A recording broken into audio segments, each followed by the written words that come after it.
भारत का राष्ट्रगान लिखने वाले महान कवि रविंद्रनाथ टैगोर ने कहा था, उपदेश देना सरल है पर उपाय बताना कठिन। रविंद्रनाथ टैगोर पश्चिम बंगाल के ही रहने वाले थे और पश्चिम बंगाल की मुख्यमंत्री ममता बनर्जी भी वहीं से आती हैं। उन्होंने आज इमामों के बीच 46 मिनट का लंबा एक उपदेश दिया। कोलकाता के नेताजी इंडोर स्टेडियम में इमाम कॉन्फ्रेंस का आयोजन किया गया था, जहां वक्फ कानून के खिलाफ उनका उपदेश मुख्य रूप से हिंदू मुसलमान पर केंद्रित रहा।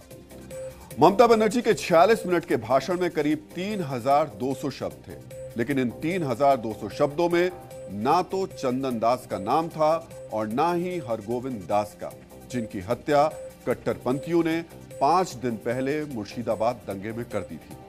उन्होंने अपने संबोधन में सबसे ज्यादा 25 बार संविधान का जिक्र किया, 20 बार हिंदू और करीब 17 बार मुसलमान शब्द का इस्तेमाल किया, लेकिन हिंदू मुस्लिम की राजनीति करने का आरोप दूसरों के सिर मढ़ दिया। मुख्यमंत्री ने 16 बार वक्फ का नाम लिया, लेकिन वक्फ कानून के विरोध पर हिंसा करने वालों के लिए उनके पास शब्द कम थे। अशांत बंगाल के बीच 13 बार उन्होंने शांति शब्द का भी प्रयोग किया और 12 बार दंगे का, लेकिन दंगे का दंश झेलने वालों के लिए उनके शब्दकोश में शब्दों की कमी पड़ गई। इस दंगे में एक्शन न लेने के आरोप बंगाल पुलिस पर लगे। दीदी ने पुलिस का नाम एक बार भी नहीं लिया, लेकिन जिस बीएसएफ ने दंगा प्रभावित मुर्शिदाबाद में मोर्चा संभाल रखा है, वो बीएसएफ जो कठिन से कठिन हालात में देश की सरहद पर दुश्मनों को नजर तक नहीं उठाने देती, सीमा के उस प्रहरी पर उंगली उठाते हुए 7 बार उसका नाम लिया। जिस मुर्शिदाबाद में हिंसा हुई, जिसकी चर्चा पूरे देश दुनिया में हो रही है, उसके लिए ममता बनर्जी के पास सिर्फ 2 शब्द थे, लेकिन बांग्लादेश की याद अपने भाषण में उन्हें 5 बार आई।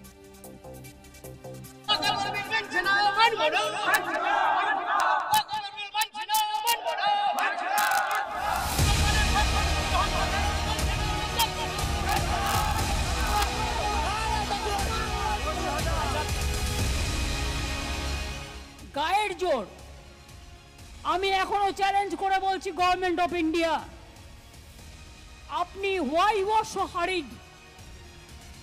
আপনি বাংলাদেশের পরিস্থিতি জানেন না? Bengal is the border of Bangladesh, Nepal.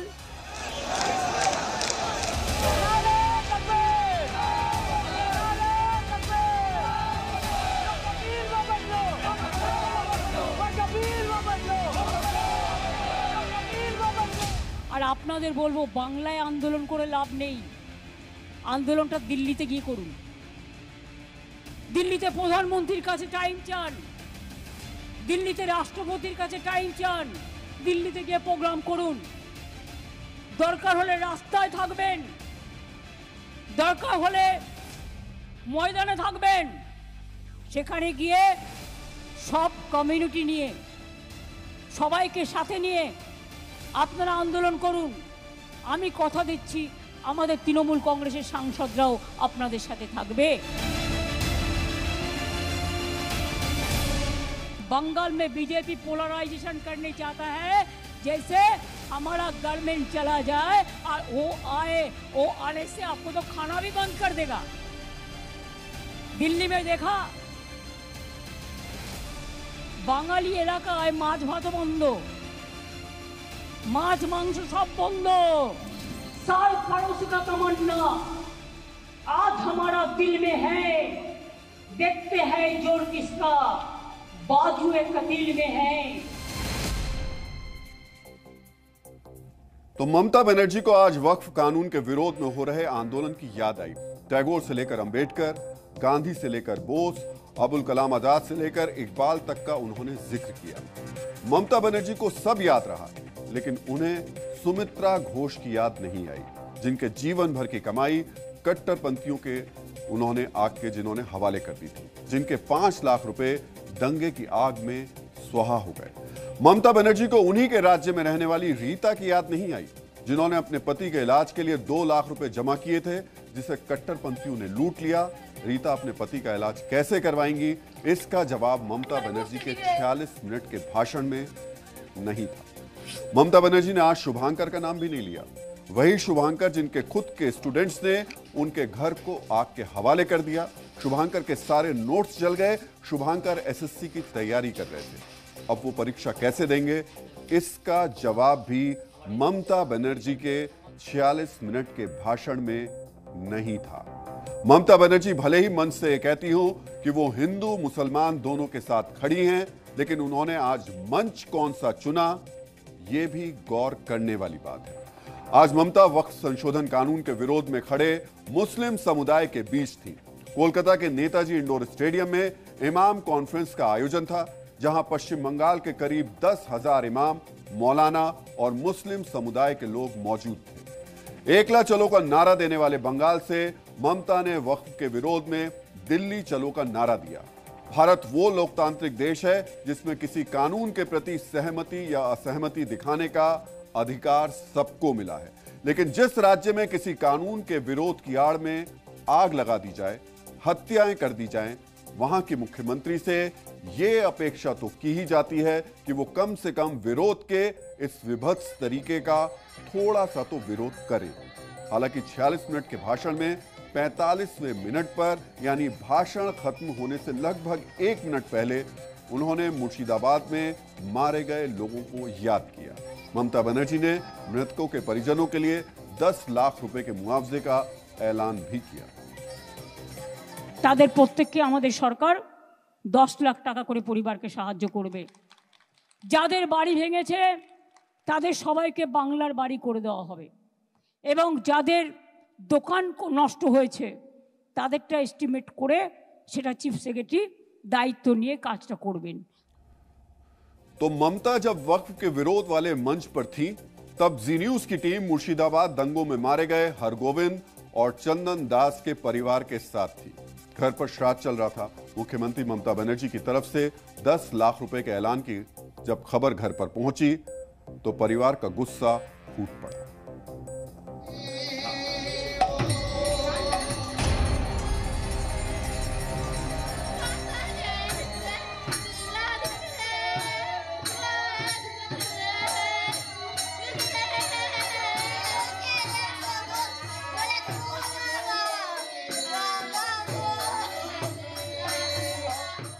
আমি আগে টাকা দেখবো না, আমার জীবন আগে দেখবো, ঠিক আছে? আমার টাকা আগে বলতো, আমার জীবনে বেঁচে থাকতে গেলে আমরা এই 10 লক্ষ না, আমরা কত লক্ষ টাকা কামাতে পারবো? আমাদের জীবনের ভরসাটাই আগে, যেন আমরা বাঁচতে পারি। টাকা আমাদের দরকার না। আমি 10 টাকা লাগিয়ে তো দিদি আমার সামনেটাকে ঘুরিয়ে দেবে, আমার সামনেটাকে ঘুরিয়ে দেবে বলেন তো। ও 10 কেন ঘুরিয়ে আমি ওর 20 দেবো, মানে সামনেটাকে ঘুরিয়ে দেবে বলেন তো। আর এই 3টে ছেলে কি না বলে কি করে আমি মানুষ করবো বলেন তো।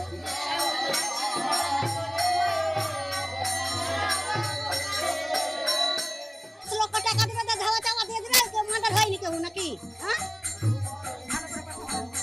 না আমার কথা ওরকমই। আমার টাকা দরকার নেই, আমার দুটো জান চলে গেছে, দুটো জানটা ফিরিয়ে দেবো। যারা জান নিয়েছে আমার বাবা ভাইয়ের, তারা কেমন শাস্তি চাই।